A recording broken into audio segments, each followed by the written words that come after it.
maanta ha isku hadlayn beeshan aan ka soo jeedo ee halkan toban madaxweyne horay meesha kuu saareen maanta ha isku hadlaynin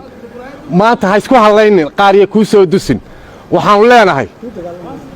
kuu dagaalami maayaan waxaanu u dagaalamaynaa oo kursiga maanta saaraynaa cabdiraxmaan maxamed cabdilaahi cabdiraxmaan ciro dantu waxay ku jirtaa in la qabto doorashada annagu saasaanu jecel wuxuun baanu leenahay madaxweyne qaba doorashada haddii kale dee sidii madaxweyne Sri Lanka baa inta godka lagugu soo galo iyuunbaa lagaa eryi xabad lagu soo qaadan maayo godkaa lagugu soo xagga baad ka dhici waxaanu ku leeyahay mudane madaxweyne waanu ku nasteexanaynaa waxaanu kaa nasteexanaynaa halaaga iyo mushkiladda dalku ku socdo nabadgelyo ku soo dabaal wanaag ku soo dabaal waxa weeyaan maanta waddankani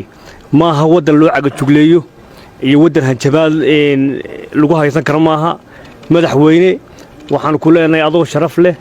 oo qiimo leh oo aad ixtiraam laga mudan tahay doorashada dalka musharaxii madaxweyne ee xusbiga wadani baaqi uu soo jeediyey waanu ku taageeraynaa haddaannu nahay beesha bariga burco ama beesha habar jeclo waxaannu ku taageeraynaa wax kasta oo uu soo jeediyo yaannu u hoggaansamaynaa maanta waxba ma qarsoona wax walba waannu ognahay go'aankayagu waa cad yahay ururadaadaanaan dhegaysanaynin cagajuglayntaadaanaan dhegaysanaynin hanjabaadahaagaanaan dhegaysanaynin waxaannu ku leenahay mudane madaxweyne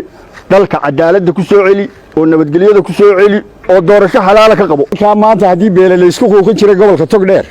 beesha halkaa tubani waxay isu soo tubtay inay kuu sheegto inaan wax been la yidhaahdaa jirin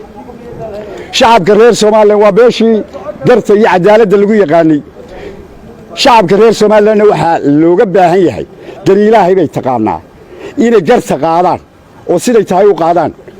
haddaynaan cadaaladda inaku wada ilaashan oo aynaan wada noqon xeer beegti oo aynaan hadbeenkeeda qof waliba halkiisa ka taagnaan qarankani ma jirayo haddaan xeer beegti iyo gar loo wada xaakin noqon xushmayn lagu wada dhaqmayn miyaa xilli laga gudbaa u baahnaa xaaje qaad wuxuu xildhibaa qofkii inuu wax u xilanaya xaqiiqda haddaad ka baydho dib baad ka xanuunsataa xusuuso shalay u noqo maxaan xeer kula dhigtaa xumaanta iyo sawdigan wanaagaba kala xadayn